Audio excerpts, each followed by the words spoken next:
আসসালামু আলাইকুম। বাজার থেকে টাটকা শোল মাছ নিয়ে আসছে, এখনও নড়তেছে। আমরা মাছগুলো বেছে নিচ্ছি। আজ শুটকি বড়ই দিয়ে এই শোল মাছের ঝোল রান্না করব, বেশ মজা করে।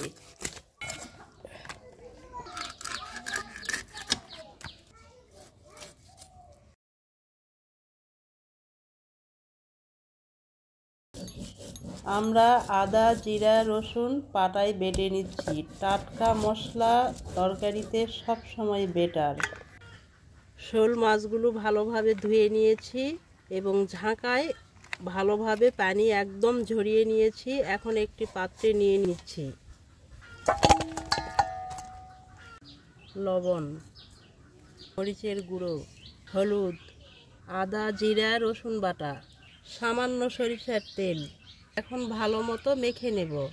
এইরকম ভালোভাবে মেখে আধা ঘন্টার মতো রেখে দেব। মাখা শেষ, এখন আধা ঘন্টা ঢেকে রেখে দেব। চুলা ধরিয়ে দিচ্ছি। আজ বড় শোল মাছের ঝোল করতেছি, তাই মাটির চুলায় রান্না করতেছি।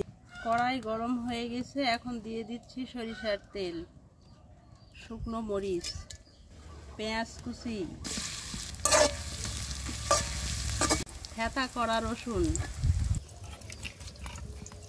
তেজপাতা, কালো এলাচ, সাদা এলাচ, দারুচিনি, জিরা। পেঁয়াজগুলো বাদামি কালার হয়ে গেছে, এখন আমি মাছগুলো দিয়ে দেব।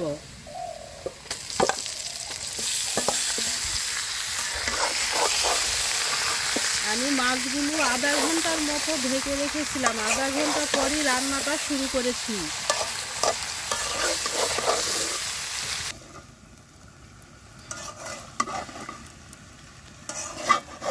প্রথমত এইভাবে শুকনা শুকনা করে কষায় নেব।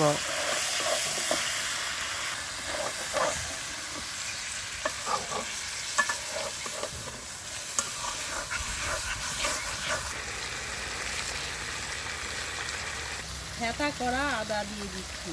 প্রথমত শুকনা শুকনা করে কষিয়ে নিয়েছি। এখন মাঝে মাঝে পানি দিয়ে দিয়ে কষিয়ে নেব। মাছগুলো 25 মিনিটের মতো কষায় নিয়েছি, ভালো মতো সেদ্ধ হয়ে গেছে। এখন ঝোলের পানি দিয়ে দিব।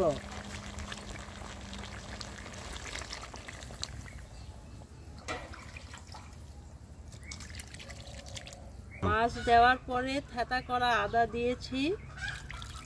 বড় মাছ হলে আমি এরকম মাছে আদার পরিমাণটা একটু দেই পরবর্তীতে, তাহলে মাছের যে একটা ব্যাড ফ্লেভার এইটা আসে না এবং অনেক টেস্ট হয়।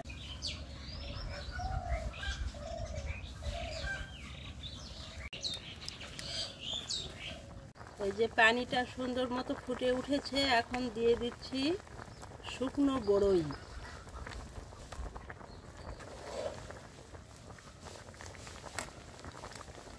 শোল মাছ একটু শক্ত, বেশি করে পানি দিয়েছি।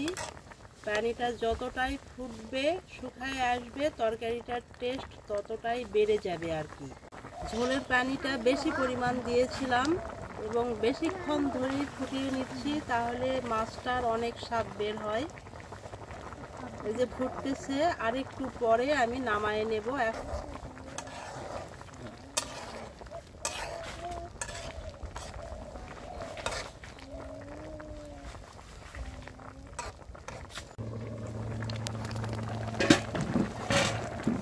যে তরকারির পানি অনেকটাই শুকায় আসছে, ফেনা একদম কমায় গেছে।